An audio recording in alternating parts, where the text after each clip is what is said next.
everyone for joining us.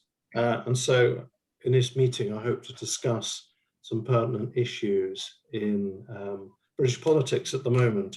So and hopefully we do it in 3 categories. We'll look at the union, then we'll look at the opposition, Keir Stammer in particular, and then of course we'll look at Boris Johnson and Lobbygate, as well as other factors to do for Tories. So just to introduce everyone, we have a very special guest that's very welcome and thank you for joining us. We have Irina von Wiese, who was a Liberal Democrat MEP, elected in 2019 and involved in the Liberal Democrats, connected to Latimer. And then we also have, of course, who should we start with? The inestimable Will Weirden, who teaches economics and politics and runs debating at Latimer. Well known for his moderate opinions. We also have Paul Goldsmith, who used to write a lot of Gold blog. I don't know if we still have Gold blog, but it was a very successful blog at one time. He's written an amazing book on the referendum, why it was lost, and appeared on Sky TV more than once. So thank you, Paul. Also, I forgot to mention, he won Politics Teacher of the Year 2 years or so ago.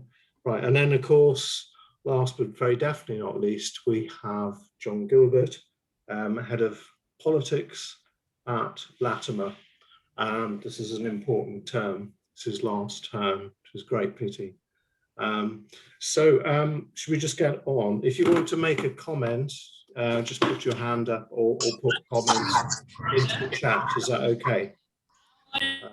Okay, so let's start. Let's look at the union. Do you think the union will survive the next few years of a Johnson government? Who wants to start? Should we start with John? Yeah. Well, you're asking several questions at once there, aren't you, really? Should we stick with Scotland to start with? Yeah, let's look at Scotland. By all means. Well, if the question is then, will the Scots go for independence? That then means you've got to answer 3 questions. The first one is, will the Scottish Nationalists win a majority in the Scottish Parliament elections on May the 6th? Or will perhaps they get close to a majority and get a majority with the help of the Scottish Greens, who are also pro-independence? If they do that, then they effectively have a mandate to demand a referendum. The second question is, will Boris Johnson allow them to have a referendum? Because under the Scotland Act, of course, it is for the Westminster Parliament to approve referendums on constitutional issues. And he's pretty much made it clear he doesn't want to have a referendum, but of course, politically, it become increasingly difficult for him to deny the Scots a referendum, given if the Scottish Nationalists have a big mandate. And then there's the third question: if there were a referendum now, would the Scots actually vote for independence? And that is an extremely difficult one to know, because the polling figures are really quite finely balanced. And we also have the other indeterminates, the impact of ALBA, the new party set up by Alex Salmond, on the nationalist cause. We don't know whether that will support or undermine the SNP. And of course, we don't know who would lead the No campaign, if you like, the Remain campaign. If we did have a referendum, that would be a critical factor as well. So the answer to those 3 questions, I think, are yes, the SNP will be in a position to demand a referendum. Perhaps Boris Johnson won't actually stop a referendum taking place. And what the result of referendum will be, I think it's just too close to call. Yep, okay, could we go to Irina? What do you think?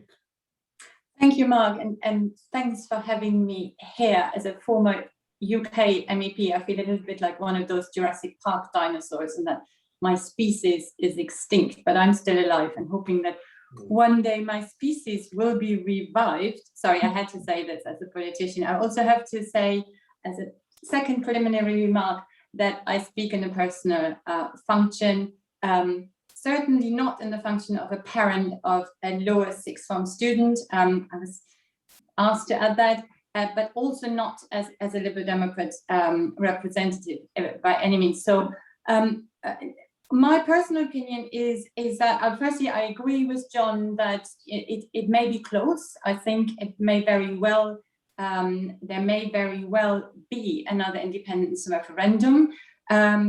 If you want an opinion on the merits of such, I mean, I am generally an anti-nationalist, and I do believe that whilst the opinion has shifted, certainly has shifted in the wake of Brexit in Scotland, with of course the majority of Scots wanting to remain in the European Union, I'm not sure that that should be the same motivation as for those who want Scottish independence, and whether that independence is indeed the quickest road back into the EU, I personally doubt. I mean, someone has described Scottish independence on the whole process of separation as Brexit on steroids. And when you think about, you know, that after what happened after 47 years of unity with the European Union, and now we're looking back at the Union goes back to the 18th century and all the intricacies of economic and political interdependencies between Scotland and England, let alone, of course, the problems of another land border. I think this is going to be extremely problematic and not an easy process at all, painful on all sides. The EU, of course, can't really promise anything, partly because the Spaniards are not happy on having a sort of scenario that would allow their own separatists in Catalonia to drive forward their quest for independence. So there are lots and lots of variables to this. It's not an easy process. I think if Westminster plays this well, if they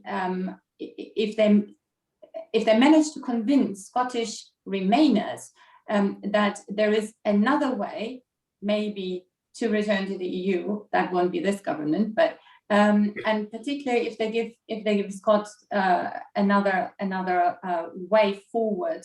I think it can be avoided, and in that it is a very different situation from Northern Ireland, which I'm sure we will come to. Yeah, let's come to Northern Ireland next. I mean, Boris Johnson isn't exactly highly popular in Scotland, is he? I noticed he hasn't been campaigning recently in Scotland, of course. I think they've tried to keep him away. Paul, what do you think? Well, so I want to go back to Alba. Actually. Yeah. So we have this interesting situation of Alex Salmond, who desperately wants independence, but it appears not led by the current SNP leadership. Going through the inquiry about their investigation into him and the ensuing police investigation as well. And it's not entirely clear what he's playing at, apart from, as one understands the election system in Scotland, his point being that if the SNP do what they normally do and win a lot of seats, in Scotland you have two votes, one for a constituency MP and also one for a list MP. So the constituency MP is presented to you just like in England, one person from each party, but the list is just you pick from parties. And if a party wins a lot of constituency MPs, then they are disadvantaged when the list MPs are added up. So the list is actually a list that is handed in of MPs in order. And so therefore the SNP is very unlikely to win a lot of those extra list MPs, but a party that won't do well under the first past the post system, which would be Alba, will do. because they won't be disadvantaged. So in theory, Salmond is trying to get, if he can get over 5%, I believe it is, or it might be 6%, Right. a nationalist majority, which makes it even more likely that there'll be pressure for an independence referendum. But he could also take, as I said, he could also take votes away from others. The Green Party are also a nationalist party in Scotland as well. So I think that's one of the most interesting things is if Alex Salmond has really managed to play the electoral system in Scotland that well and that works, that would be good, because I think the size of the majority is going to be very important, as John rightly says. Under the Scotland Act, Britain has to grant a referendum. And Sturgeon will occasionally say that, oh, she's not going to ask while they're recovering from the pandemic. In a ensuing campaign, the most interesting choice would be who leads the no campaign. Or if Boris Johnson is clever, he won't do what David Cameron did and give Alex Salmond the choice of sides. And he'll have the question, should Scotland remain in the UK? And he would have the yes side for that, which is not what Alex Salmond did. And then no would then be classed as the negative side. But who would lead the no campaign, or the unionists, the staying in, is something I'm particularly interested in. And I have to say, maybe Ruth Davidson apart, I can't think of who can hold a candle to Nicola Sturgeon. Yes, I mean, Gordon Brown played a prominent part last time and probably saved the union in some ways, didn't he? Will, what do you think? Well, first I want to talk about one of the things that Paul just spoke about, which is, I think, one of the biggest things in the very near future, which is specifically this electoral calculus.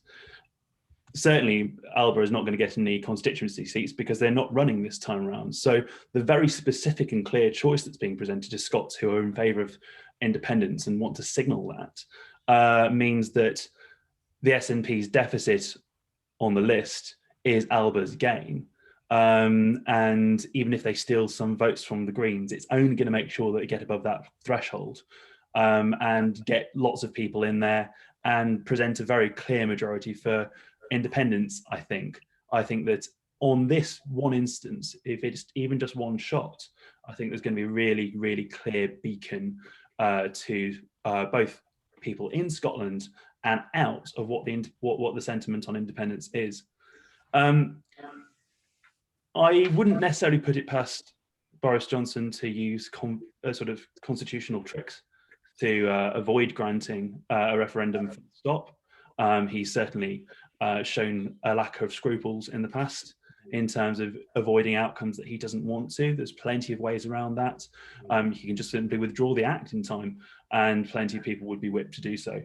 And I think there's a few interesting things here. I think certainly the sentiment is erring towards independence for Scots at the moment, even though younger people in the original referendum tended to actually, these are the 16 and 17-year-olds, tended to actually in favour of remaining in the union.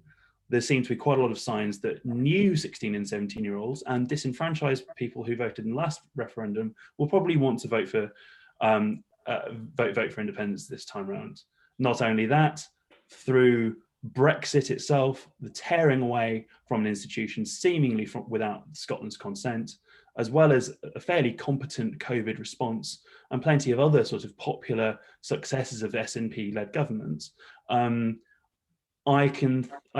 see very few avenues by which a successful no campaign, as in a Remain campaign, could win on referendum this time round. There's only so many times I think you can sort of dust off Gordon Brown and push him to beg the electorate to stay. And I think he's probably expressed some reservations with siding with Boris Johnson as well. So I think that, along with not even the Labour Party having that much skin in the game in Scotland these days, I think they've sort of given up a little bit. I think it's not altogether clear. I think it's more a question of not if, but when. I suspect it probably won't be under Boris Johnson. Right. Any, feel free to put comments in the chat or questions in the chat. Anybody? Yeah, and then we'll feed those in. So, Paul, you were sort of alluding to the ability of the government and Boris Johnson to change the question and maybe to change the parameters? I mean, could they do it so a certain proportion of the electorate has to vote? Well, I think that would, yeah. So that's a tempting though it would be to have what would be known as a threshold. I think it would be a mistake. So what you're suggesting is that they have to make it either 40% of the entire electorate, let's say, which was the case in the 1979 referendum for Scotland, or 60% yes in order for it to happen. I mean, it is a massive constitutional change. You know, it's a loss of, you know, a country leaving a union like the United Kingdom, especially one that is connected by land. And there is an argument for such a constitutional change to have that threshold. Just imagine the Scots, the Yes campaign or the Leave, the Independence campaign got 59.99%. How on earth do you then implement that? And so thresholds always sound good until you end up with a situation, as happened in 1979, when actually there was a yes vote by 50, I think they got about 51 or 52% for a Scottish Assembly, but the Labour government refused to implement it because it hadn't reached the particular threshold then. So whilst I think Boris Johnson would be very tempted to do lots of things, he may decide to have the same question. However, if I were to advise him, I would switch it round and have should Scotland remain in, so that at least what happens is that his campaign can't constantly be called the no and negative and all that. But who knows? How much difference does that make? The yes question rather than the no, must 5%? You're the expert, I don't know. Well, different wordings of questions. So the difference between yes and no with in the EU referendum and remain and leave was 4%. 4%, wasn't it? So they did some.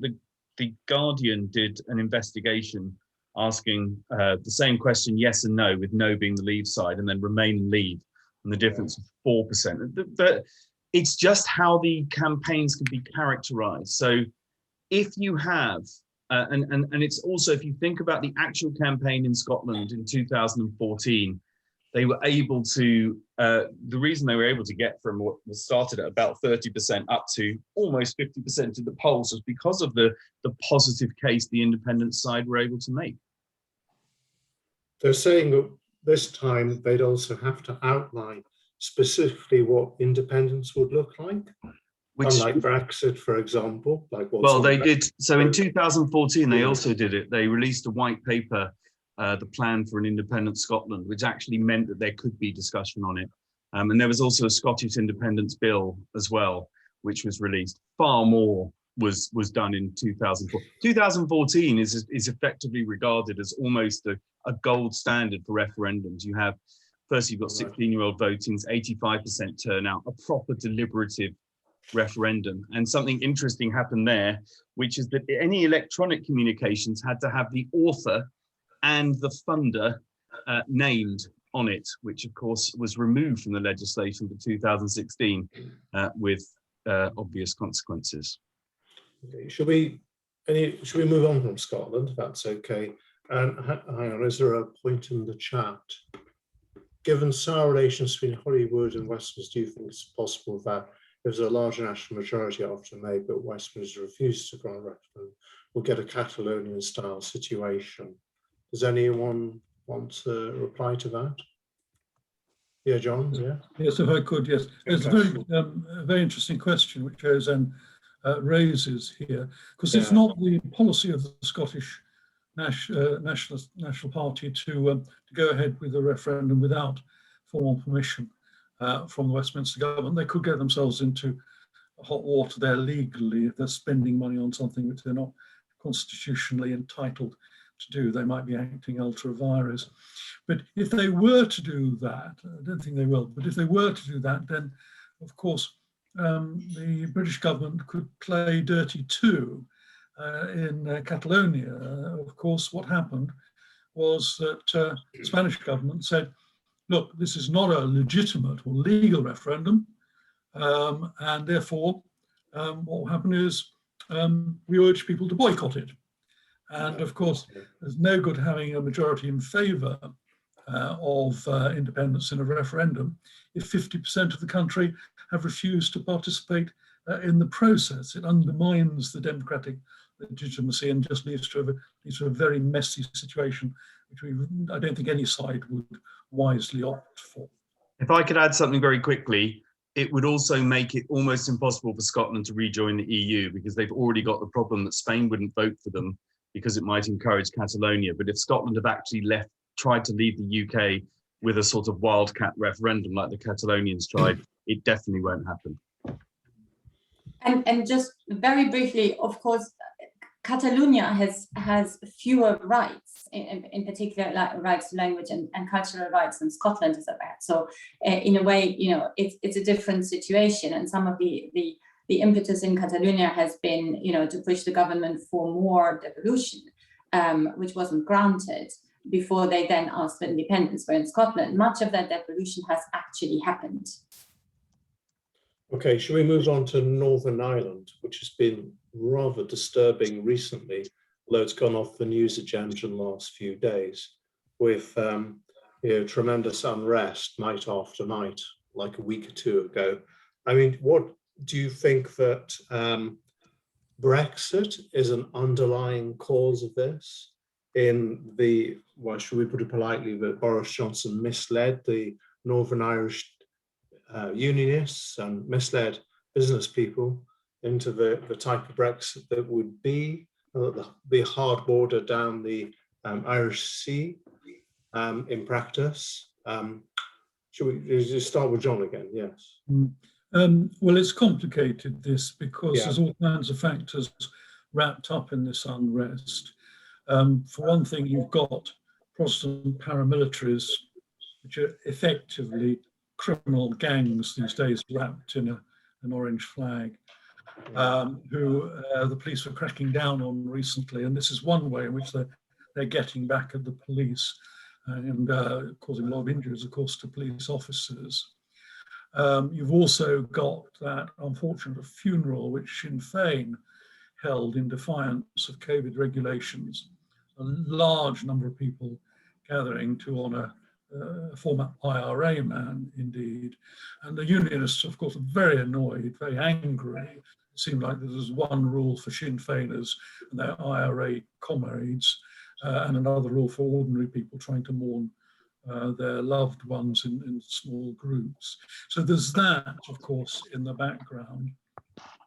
But Johnson must bear a certain degree of responsibility for the situation, I feel, because, of course, lots of informed people, including two former Prime Ministers, John Major and Tony Blair, did warn that Brexit would throw up lots of problems for the Good Friday Agreement.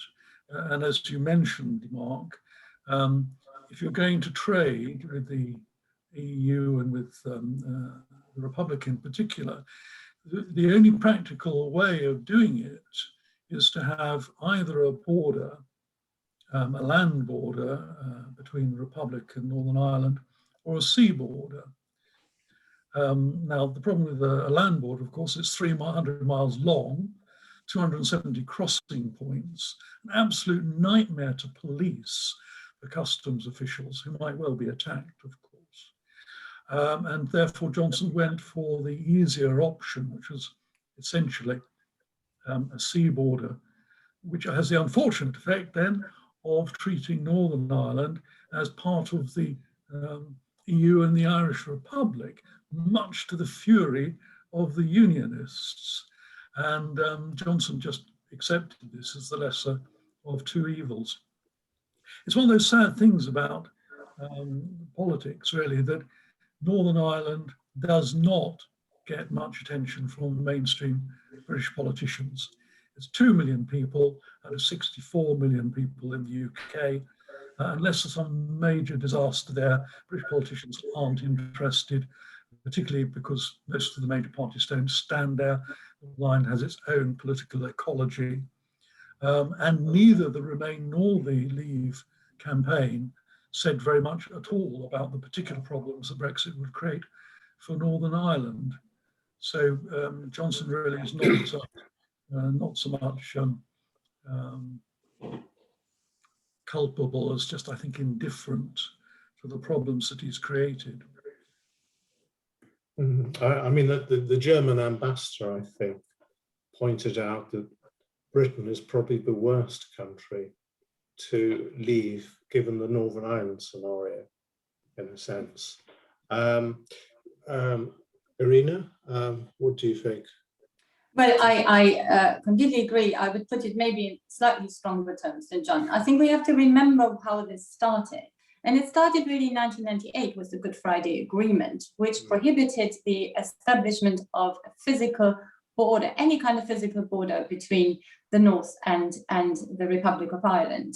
And that Good Friday Agreement, de facto underwritten by the United States, had much more significance globally, I think, than we are aware. It was the basis for peace, which has more or less been maintained since in the North. Now, what happened? In 2016, with the Brexit referendum, you only have to take one look at a map to understand that you can only have the Good Friday Agreement and Brexit if you go for a soft Brexit, i.e. if the UK had remained in the customs union and the single market, but at least the customs union, so that there would be no border controls necessary. That is completely obvious. So, and it was absolutely clear, and Theresa May knew that. Now, when Boris Johnson took over, he threw the DUP under a bus, because he did realize that he could only either break the Good Friday Agreement, which would, amongst other things, have pissed off, excuse my language, have really upset Joe Biden, who after all is Irish, or he would have to erect some form of sea border between Great Britain and Northern Ireland, which is exactly what he did in the withdrawal agreement, the Northern Ireland Protocol. At that point, of course, the DUP that had propped up the Conservative government throughout all these Brexit negotiations, obviously felt betrayed, and that is quite understandable.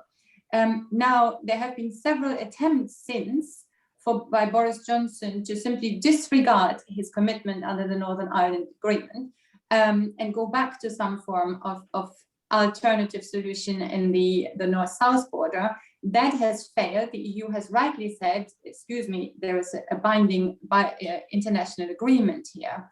So it seems that, there is now, it's quite clear, there is going to be a border with active customs checks on agricultural products, particularly foodstuff, which has already led to empty shelves in Northern Ireland.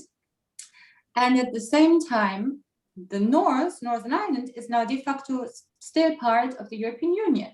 It shares the customs union, it shares the single market, it shares the nationality, because obviously Northern Irish citizens can choose to also have EU Irish citizenship. So for all purposes other than political, Northern Ireland is now part of the European Union and hence also part of the Republic. So we are so much closer to reunification, which of course is the goal of the Republican, mostly Catholic Republican minority. That has thrown the entire really, really delicate balance of power in Northern Ireland out of kilter. And that's why the situation is so dangerous. And I think that's why we see violence. Yes, there were other events too, but the violence that has erupted now is because the DUP feels betrayed.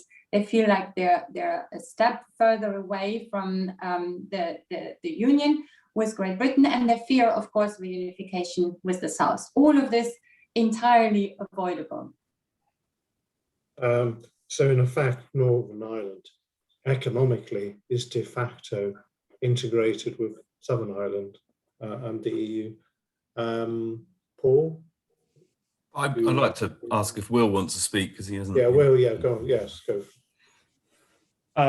So I think it's really interesting that Irina brought up the idea of Joe Biden's influence in this, because I suppose starting from the wrong end, were there ever to be some very clear movement asking for reunification, then actually it'd be very difficult from the standpoint of Westminster to block that. Probably even more difficult than Scottish independence, because of the vested interest. Joe Biden proudly describing himself as of Irish heritage. I think he said something fairly careless but he can afford to be because he's the USA president, about being of Irish stock and his people leaving for what the Brits were doing over there. And there's a strong sort of Irish national flavour to US politics that can occasionally be whipped up in support of Irish nationals. I suppose it depends in terms of the sort of bigger question of what this means in terms of the union. I don't necessarily think that the vast majority of UK citizens, so in England, Wales and Scotland, care that much. And actually, I'd say a majority of politicians don't care that much. It's a difficult and inconvenient problem. For all the passion that is held by loyalists in Northern Ireland, it's met with almost equal apathy on this side here, because variously, they don't have the same political party as us. There have always been cultural differences. It's seen as an area of turmoil. They don't hold much economic clout. So actually, I don't think the now sort of firmer relationship between Northern Ireland and the EU makes that much difference in terms of the overall sentiment. The Conservatives would probably still have DUP votes to borrow occasionally in the future if necessary. But that's about it, really. I suppose the thing is, despite the peace process that led to the Good Friday Agreement, it's never really been resolved. There are very, very deep identity-based issues that have never been resolved in the North, and hence hence the character of the agreement that was reached, that allows people to choose which citizenship they are. It's sort of very much a grey area in the UK anyway. I don't see the mechanism for them becoming independent in the UK. Equally, I don't see that as being moderately impactful on the rest of the UK population. Isn't it the case that demographically it's shifting over towards maybe being a reunited Ireland? Paul? Yeah, I mean, the only thing I wanted to add is, I think if there is a border poll, for which there is some provision in the Good Friday Agreement, I believe, I think that it would be very close, if not, that they would return. I was going to say I have a feeling that by 2030, Northern Ireland and Scotland may have left. Not sure about Wales. They have, but that's going to take a particularly strong case, but who knows? Yeah. I mean, the last thing Boris Johnson surely wants to do is to be the Prime Minister that breaks up the United Kingdom. He's going to try very hard to avoid that, surely, and maybe he'd have to resign if Scotland voted to leave against his wishes. It's a bit late to worry about that. Well, indeed.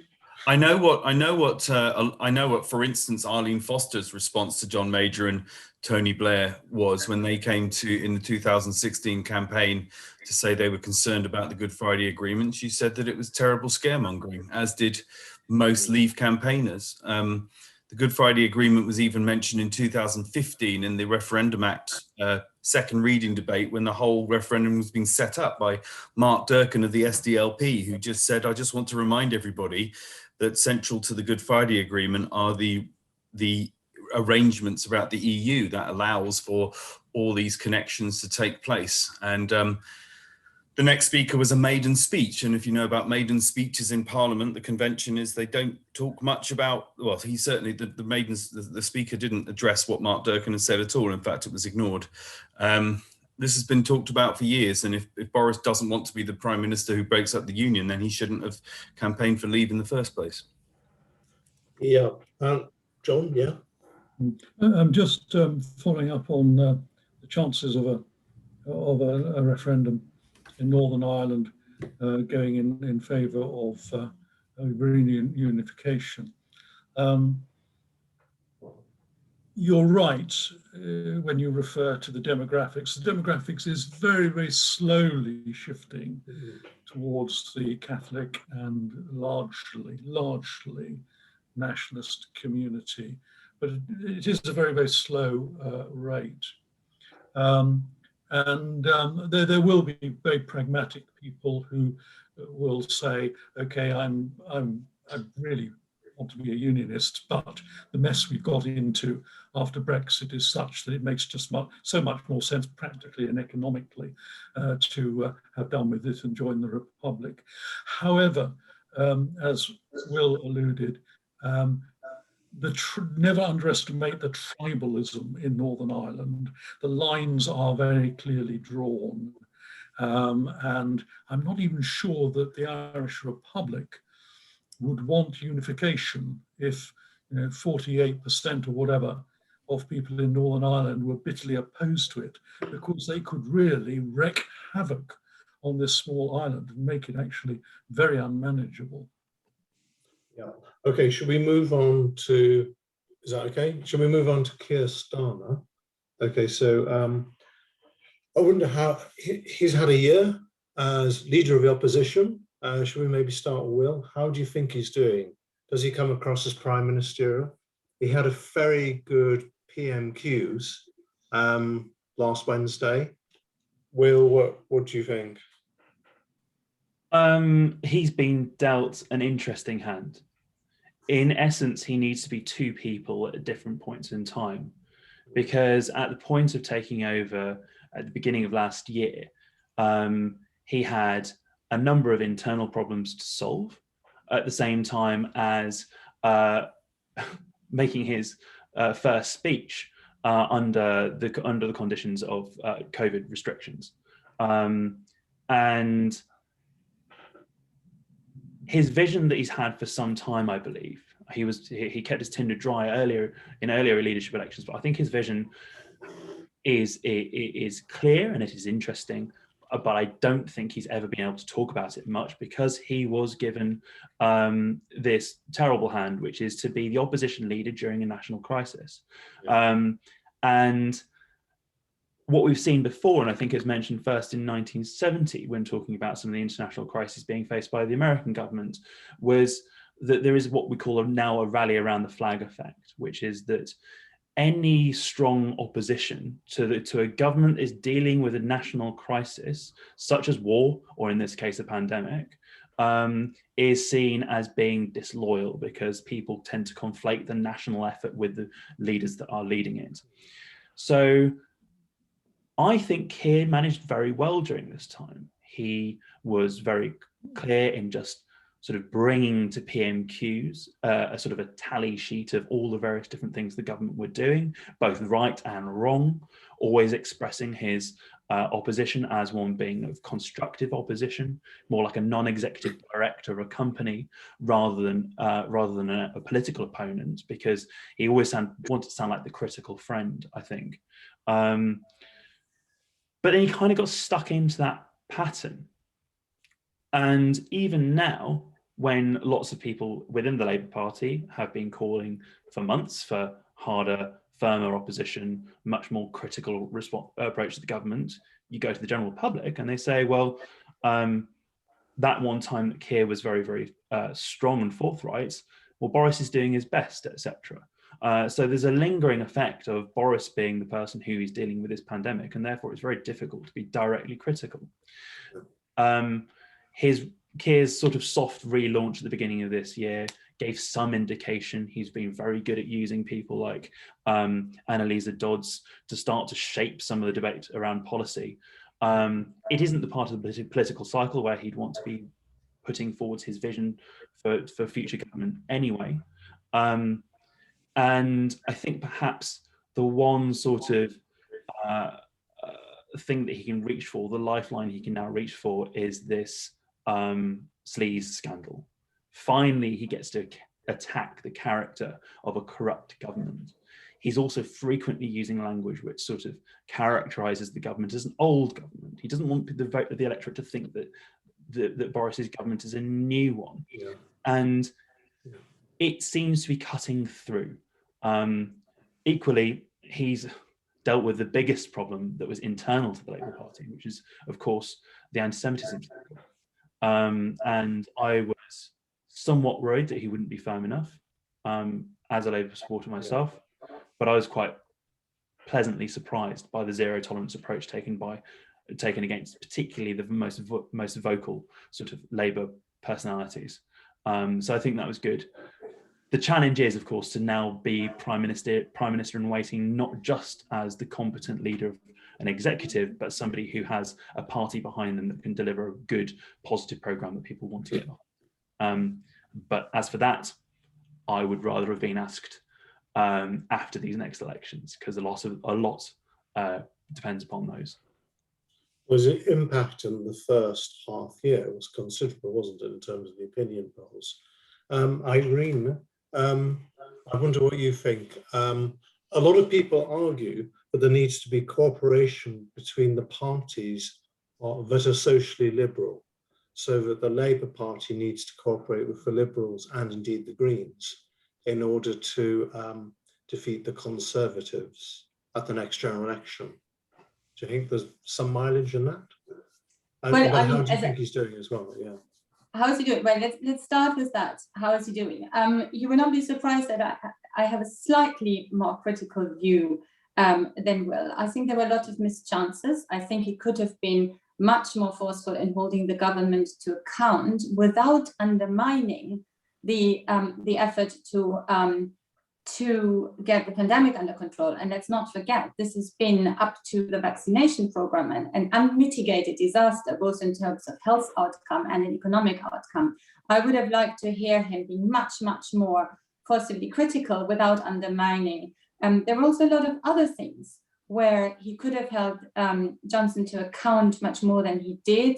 I note that the Labour Party under his leadership abstained on the Trade and Cooperation Agreement in December, which was, of course, the sort of big sell for Boris, that he got this wonderful trade agreement, which frankly isn't that. It's full of holes and very rudimentary. So I would have expected there to be a little bit more opposition from Labour. I think he has not been sufficiently visible. When he was visible, he was a bit too conciliatory, a bit too much man in the middle. And I'm not sure that is something that can really stir the necessary passion in those people who really want to see a change in government.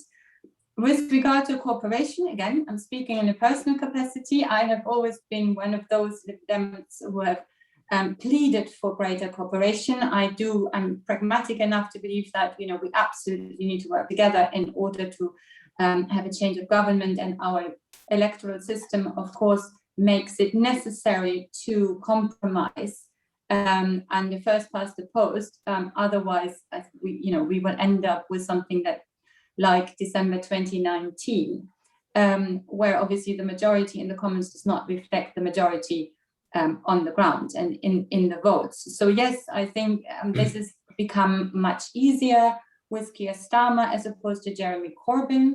I do think that this should be limited to cooperation in, for example, when it comes to electoral reform. But then again, we have a general election coming up. I think it may be before 2024. Whenever it is in that general election, a decision will need to be made. And at the moment, the Labour constitution does not allow anybody to step down in any constituency in favour of a electoral pact. And I think, Lib Dems the same. We need possibly to make a step in the right direction to make that possible if we're serious of getting rid of the Tory government. Okay, who wants to? John? Yes, I see Keir Starmer as a very decent and extremely intelligent man. And I think he's greatly helped Labour move more to the centre after the experience of Jeremy Corbyn. The trouble with Keir Starmer is that he's just not very charismatic. He doesn't inspire enthusiasm. I see him as a sort of John the Baptist figure, not the Labour Messiah, but the one that must prepare the way for the Labour Messiah. And there are parallels here, of course, with Tony Blair, who was preceded by the flawed but decent Neil Kinnock and the rather more able John Smith, who unfortunately died prematurely. I suspect it probably won't be Keir Stammer that becomes Prime Minister. Labour's rehabilitation may take more than one electoral cycle. Paul, do you agree with that? Yeah, and Irina, who knows a lot about politics, although I happen to know she's only the second most knowledgeable in her family. She's made an excellent point about the problem with the Labour constitution, because electoral pacts are going to be very important. In 2005, of course, Labour got a similar majority with only 35.2% of the vote. I can't remember Labour complaining when that happened, but there we go. The problem with Keir Stammer, and I think John has hit it on the head, is that he's not making terrible mistakes, but he, apart from actually going to visit a homophobic church, I think on Easter, which was astonishing that it was never looked up. He's not making terrible mistakes, but he lacks the charisma. I mean, you can't. He doesn't seem like Tony Blair could come up with with wonderful lines and great speeches, and Keir Stammer. I mean, sadly for him, and it's not his fault, he's only ever spoken really to a camera in his in their office. I mean, we've never seen him speak to a crowd, but what he is probably a safe pair of hands, and I think he's doing his job as a relatively forensic pair of hands in the House of Commons with Boris Johnson. But I can't see them winning the election with him. But what I don't think you're going to have is so many people not voting for Labour because of Keir Stammer, which did happen with the previous leader. So in a way, he is a very useful stopgap. The thing that worries me about the Labour Party, and I'm afraid the Lib Dems as well, is the lack of proper political leadership talent, and which has been going on for years and years and years. MPs' pay has not kept up with where it should have done, which actually means that we're tending to just have people who are just steeped in politics without having come from other jobs as well. People will talk about people within the party who are impressive, but you just don't see a Blair figure or a Brown figure.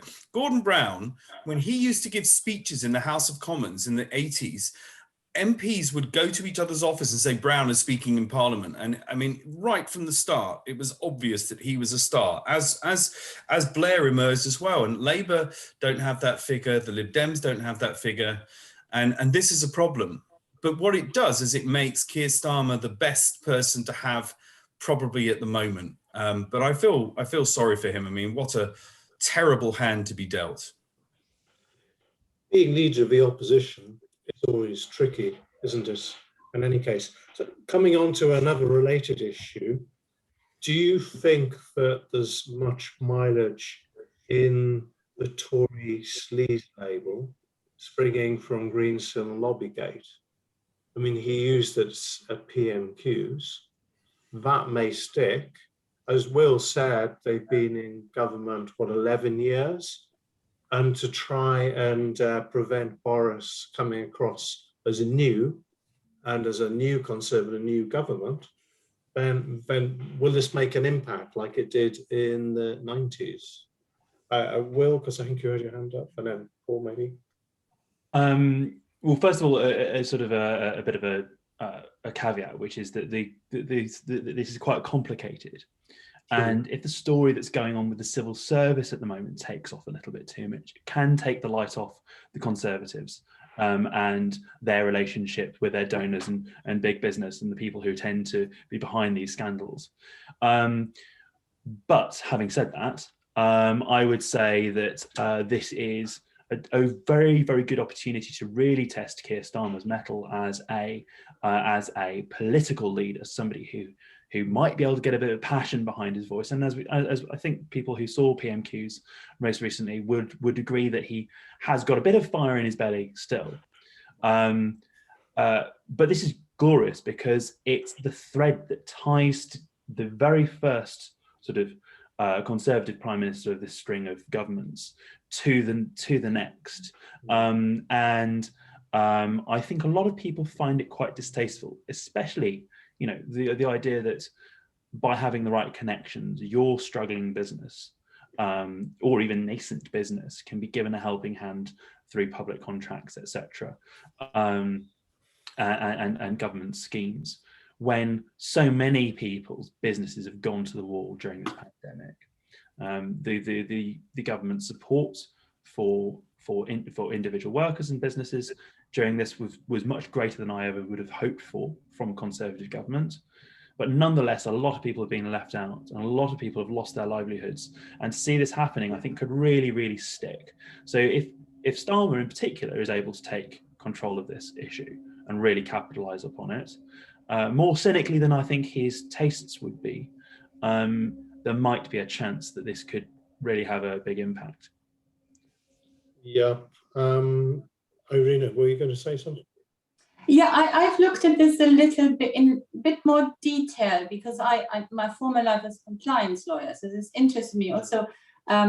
Sort of to what degree former politicians should be able to use their influence. And when I left the European Parliament, for example, I had to sign a sort of code of conduct, and there was a provision on lobbying for former members, although this has also been quite a recent addition, I should say.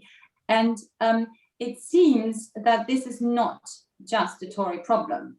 I mean, from what I read, and of course we are awaiting the Boardman review on this whole Greensill affair, but from I read, actually, David Cameron didn't do anything wrong under the law. He exploited rules which are, let's say, very laissez-faire. In you know, if they were applied anywhere else, I think that they really would be seen as a bit porous. So, for example, there is a prohibition on former parliamentarians and public officials to lobby, but it's only for 2 years. So David Cameron quit in July 2016, and he started working for Greensill in August 2018. So he did wait his 2 years. He was an employee of Greensill. You know, and so he was lobbying on behalf of this company to give short-term loans to companies during the COVID crisis, which all sounds, you know, very good and fine. And it would probably never have come to light had not Greensill collapsed and left a lot of those companies that it had backed out of pocket. And so it depends, I think, how this could be exploited by the opposition is difficult to be seen, because really the inquiry should go beyond just the Greensill scandal. It should go generally into the sort of sleaze topic. And I'm afraid then it is not just the Tories who are implicated. For example, there are a number of MPs, former MPs, who can apply under certain criteria for what is known as a Category X pass, which allows them access to the Houses of Parliament, where they can go in and out. They're not allowed to lobby, but they can meet with people. They can, you know, use all the facilities. They can invite people for lunches, and they do. And amongst those people who have Category X passes are a number of lobbyists from all parties: Labour, Conservatives, Lib Dems. Nick Clegg has one, by the way, and he obviously falls into the lobbying category, although I doubt he's traveling over very much from California.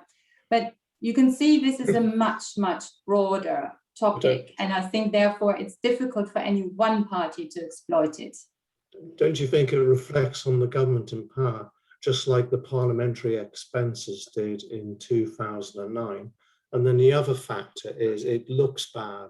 Although the rules aren't broken, it gives a very bad impression, doesn't it? It does indeed.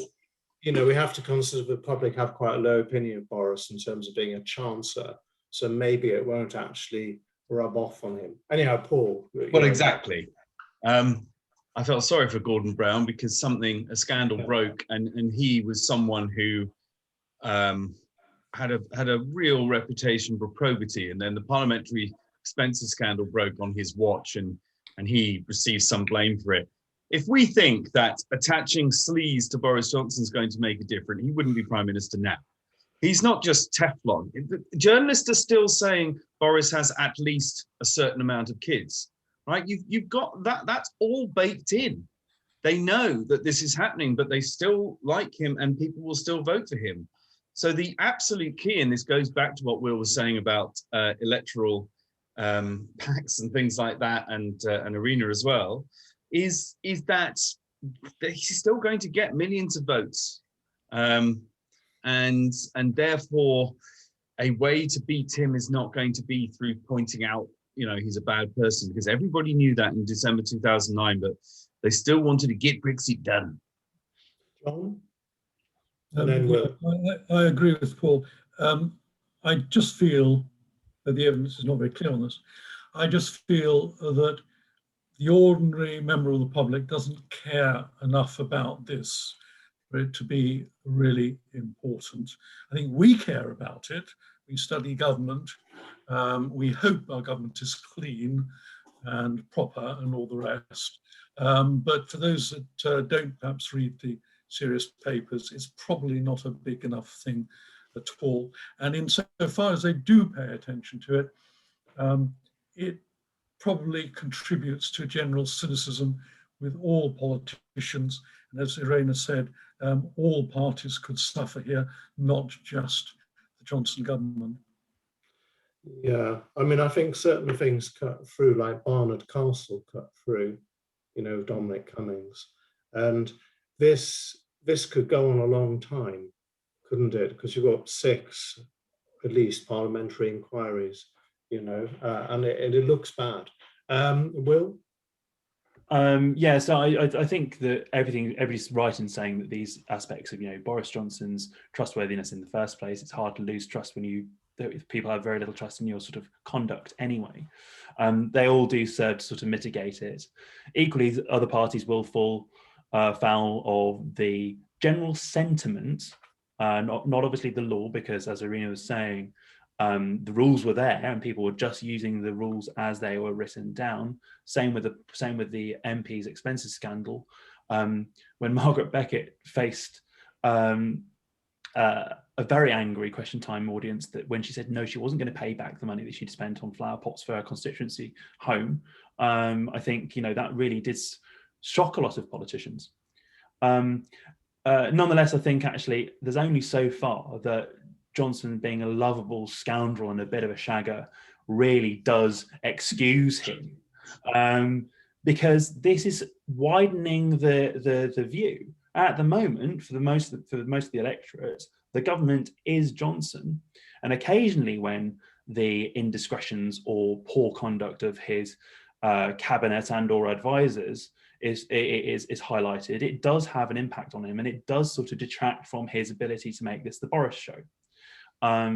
So I think, you know, whether it be housing permissions in Tower Hamlets or lunch contracts for provision of school lunches, or PPE contracts, all of which are sort of trickling out over the next few days, it will slowly chip away at the competence of his wider team.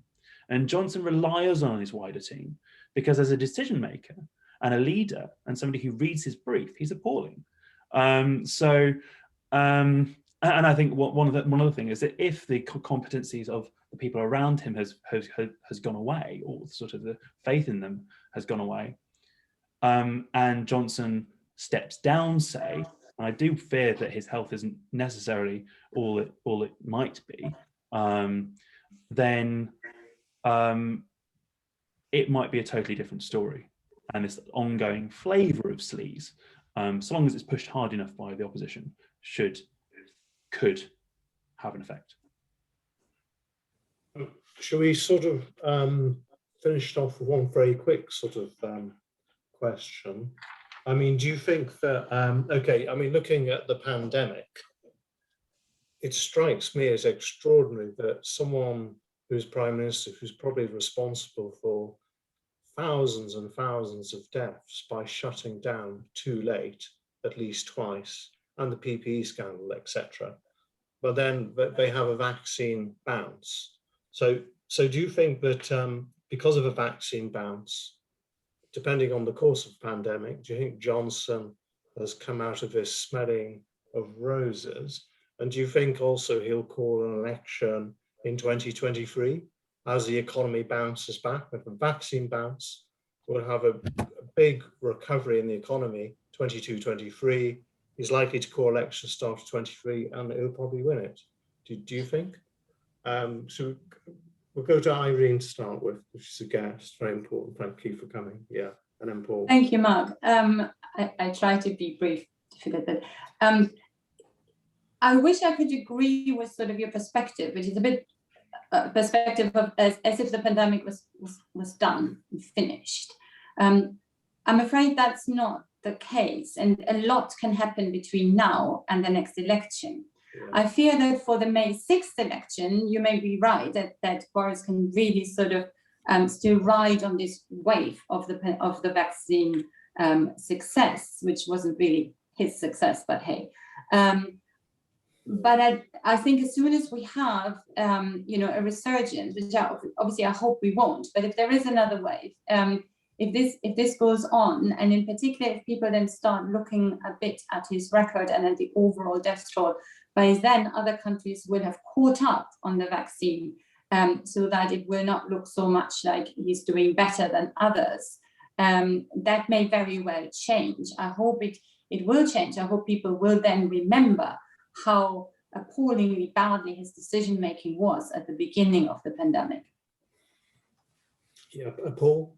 I mean, there's no chance that I don't think he's going to have an election in December 2024. Let's put it that way.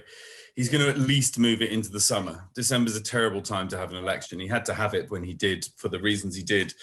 So, and they're already moving to repeal Fixed Term Parliament Act anyway. Yeah. And it would,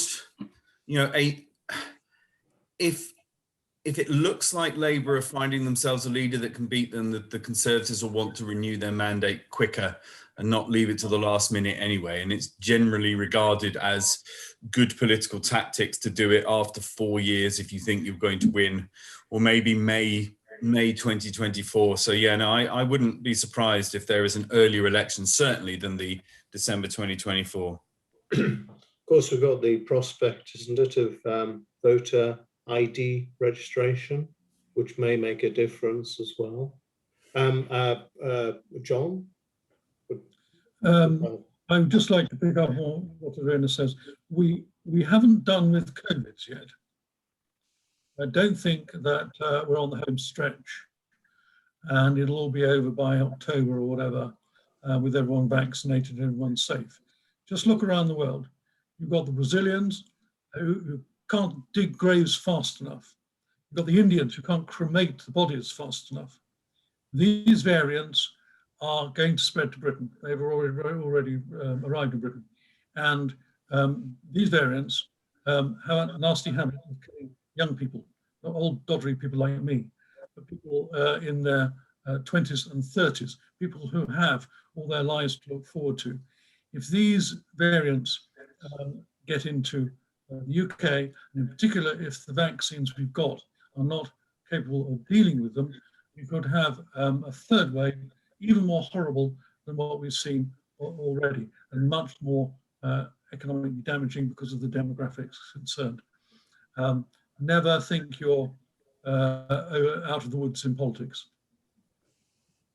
Good to have an optimistic view. Yeah, thank you, John. Yeah, Will? Events will decide what happens, and I suspect, though I hope not, that Irina and John are correct to a certain degree in anticipating these future waves. I really hope they're not as bad as that. I think, reassuringly, by handing over control to elements of the public sector that are quite good at testing and tracing, we've been good at controlling them so far. But yes, I think that's the sort of event that could really change the mark.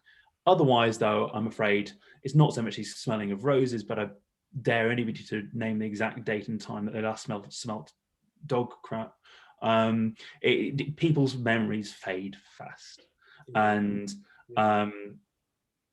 yeah, the only way I can really see Boris losing this sort of bounce is if he makes the same kinds of mistakes as he's been making during this pandemic, and at which point I care less for the political outcomes than the human outcomes, and I think that would be much more sort of sober. But thanks I mean, for that. in a sense, he seems to have learned. He's moved away from being a social conservative to being cautiously authoritarian, much to the chagrin of the COVID recovery group, would you say? Or he's been pragmatic, like a true conservative. That's a very good answer, yeah. Okay, should we all agree on that? So can I just say thank you very much to everyone. Thank you for your comments. Hopefully we'll meet again. Okay, soon. Okay, thank you very much. Thank you for watching. Thank you, Mark. Bye-bye. And thanks everybody for attending. Thank you. Thank you, Irina. Thank you all the panel and everybody coming. Thank you. Yeah, thank you, Irina.